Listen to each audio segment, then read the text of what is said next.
7 years old, since I saw Saturday night's main event and saw the Hulkster, when I was in hhigh school, I was in the homecoming court. I didn't win king, but I was in the homecoming court. And as we're marching in the gym for the big parade, they said, Nick Dinsmore wants to be a WWE wrestler someday, WWF at the time.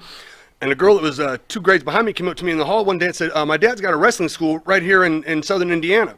And that was the Nightmare Danny Davis. And when I was 19, I started training with Danny Davis, which eventually became OVW. At the time, it was just the Nightmare Danny Davis School of Wrestling.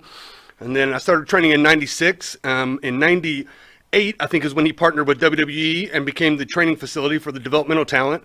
And then the first crowd was Batista and Brock Lesnar and John Cena, Randy Orton, Shelton Benjamin, Victoria. And by that time, I had about 3 years of experience. So I was kind of like a player coach, working with them in practice and working with them, at the events. And then from there, I'd wrestled for WCW also. I did the very first Brian Pillman show, the very first match on the very first Brian Pillman Memorial show, and I got noticed by Terry Taylor. Okay. Wrestled for USWA in their last 7. Let me just stop you there real quick, Eugene. Talk about Brian Pillman, right? Dark Side of the Ring just had the thing on Brian Pillman. An honest opinion. Me and Farrell go back and forth with it on the show, right? So sure. Pillman to me was a great wrestler, but I always felt he was a very secondary, third level wrestler. He wasn't a main event guy. Where Farrell thinks he was a really top level guy. Thoughts on Pillman? I can't punish him for his booking. That's how I look at it. I still feel he was great. I think he was a main event talent. I don't know that he was written into a main event spot. But I mean, he transcended at a time when the internet was just sparking. I mean, he crossed all the levels and became a star on his own, without being under contract. Right. Definitely phenomenal. Right. When you said you were about 3 years in at OVW when that legendary class came through that you mentioned. Did you what was your impressions when these guys first walked through the door? The young Randy Orton, the young Batista, the young Brock Lesnar, the young John Cena. Are you hearing this list? That's crazy. I mean, what was this? Did you realize these guys were all going to be big timers right away, or? Well, there was also several other guys that didn't make it, but were just enormous physical specimens. Okay. There was a guy that was 2. There was bodybuilders. There was all the other kinds of athletes, and I never thought that I would make it to WWE, but I thought I could be an OVW wrestler and help train these guys, and I enjoyed it. And then when I ended up getting signed to a contract in '99, developmental contract, I was like, oh my gosh. But it was kind of like I was going to be the tackling dummy and the guy to work with them in the ring, and Rip Rogers and Danny Davis and Jim Cornette would kind of tell them what to do on the sidelines. And then as time progressed, and I just kept getting better and kept helping the new class come in.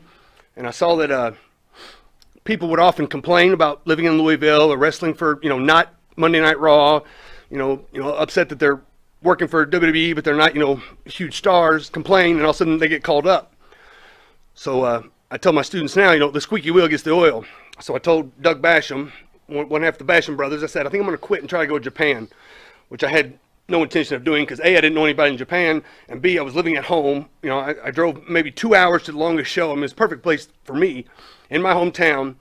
Doug told Dean Malenko, Dean told Johnny Ace told Vince, and all of a sudden I'm sitting in a meeting with Vince McMahon. So about 6 months before that meeting, Rip Rogers, his son has autism, he comes to me and says, what about a wrestler that, isn't very social, can't put the square peg in the square hole, can't tie the boots, but the minute the bell rings, he can do stuff he saw on TV flawlessly because he's a wrestling fan.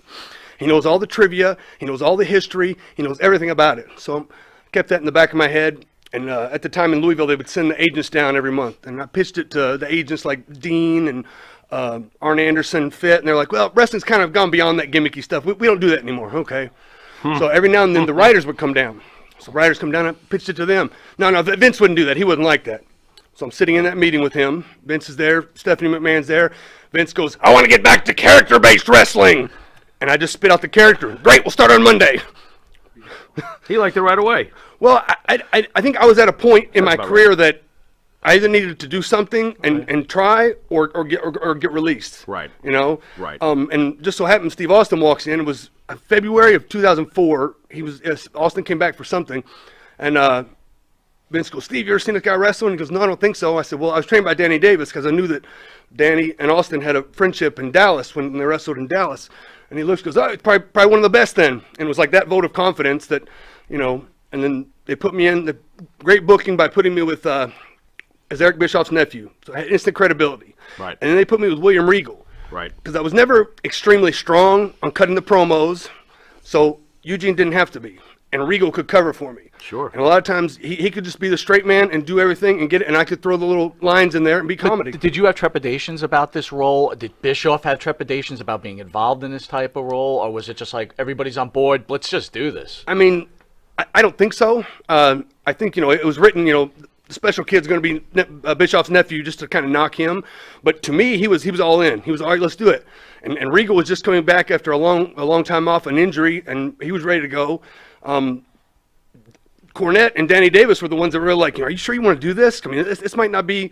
And I was like, this might be my one opportunity because I don't know that I would get a second one. So I was like, I'm just going to run with it. And the thing is I'd wrestled at that point for 8 years.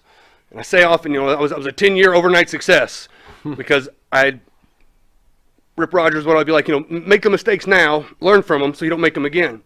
And when I got there, they gave me a little bit, and I did good. They gave me a little more, I did good, and started to get over.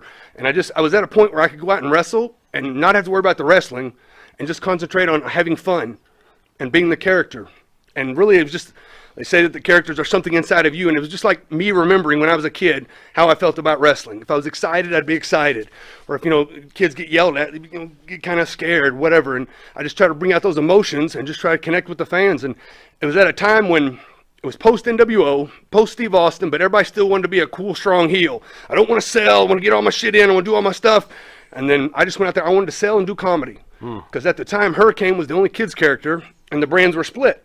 So I knew that there was one show that didn't have a kids character, didn't have a comedy character. Gotcha. And so I just ran with it.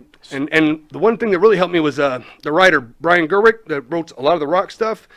He could write for Eugene. He knew exactly how to write for Eugene. And they actually wrote a movie for Eugene.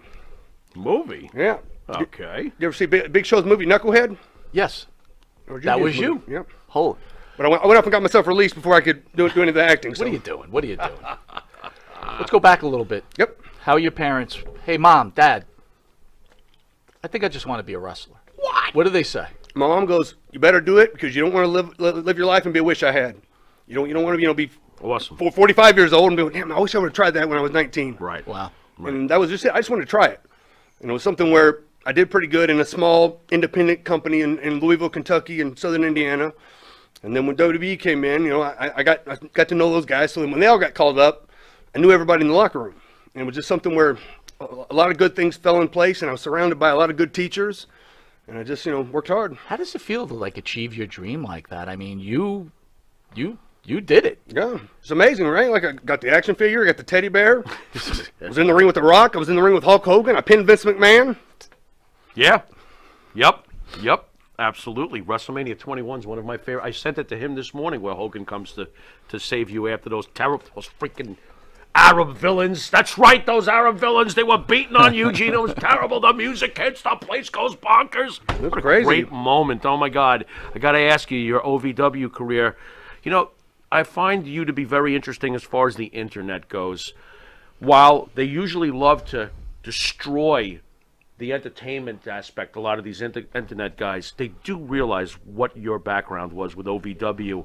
And I find it kind of amazing. You're in a very special niche with the internet as far as the way they look at you, because those days do add credence to everything, at least in their eyes. So I've always found that impressive.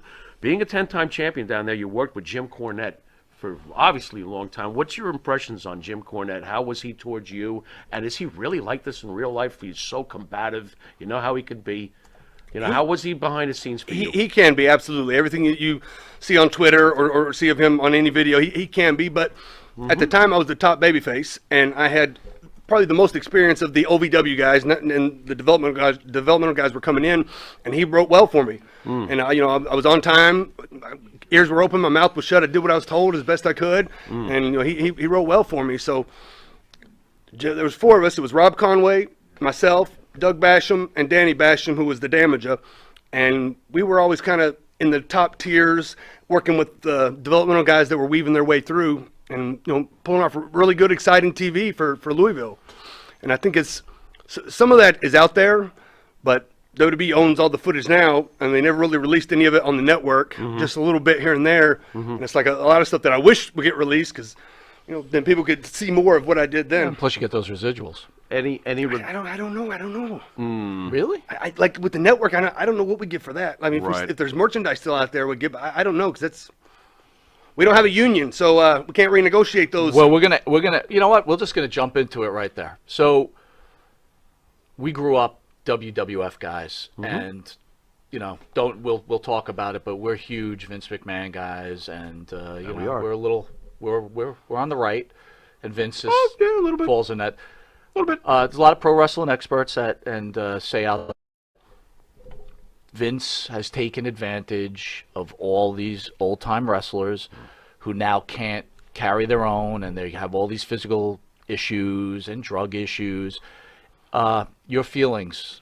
Should there be full medical even for ex-wrestlers? And does Vince McMahon owe them all this for creating the WWF or E? I go back and forth. I think at a certain point, yes, because this has become a $1 billion conglomerate, and when they brought upon the network, I mean, they made huge amounts of money. And then when they started doing the Saudi Arabian deals, they made huge amounts of money. I mean, this is a worldwide, global, small business because they only employ like less than 50 people.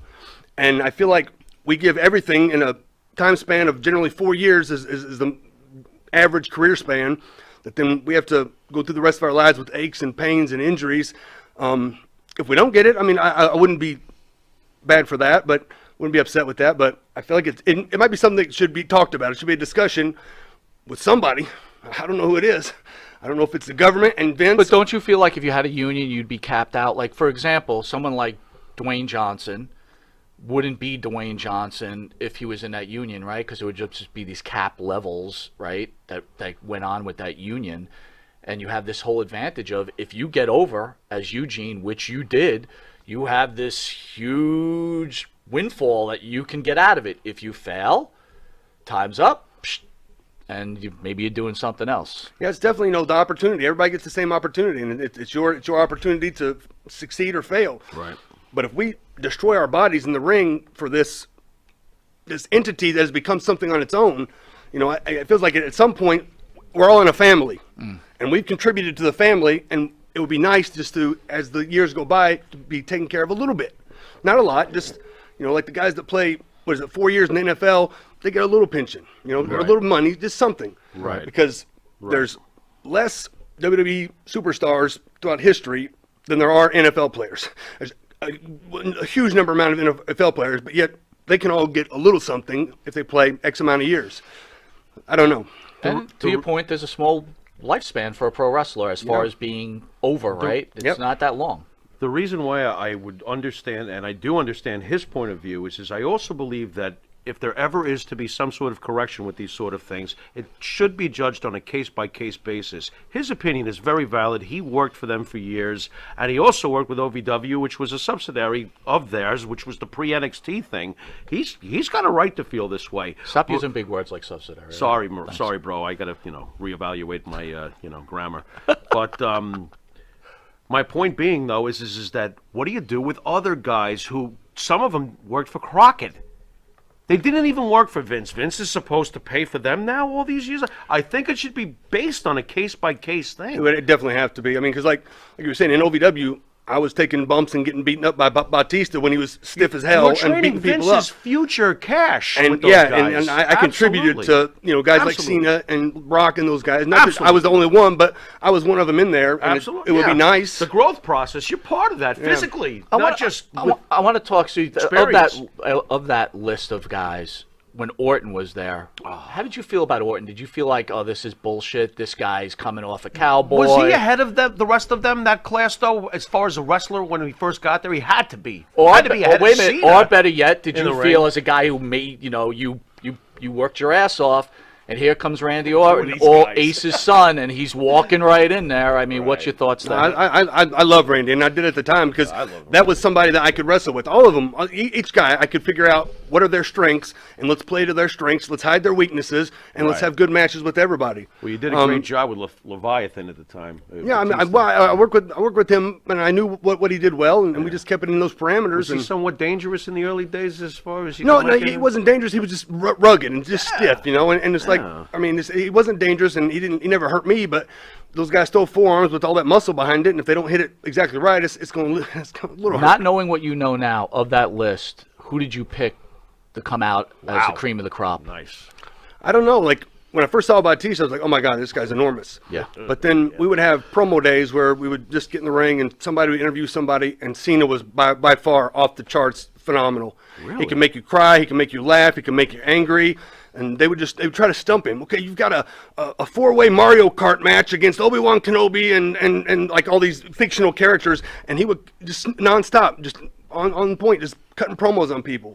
I think they had him in a match with his own nuts one time, and he cut a promo on his own nuts. That's pretty good. And it was like it just on the spot. What, he couldn't see them? Oh, That's pretty funny. I can't take it.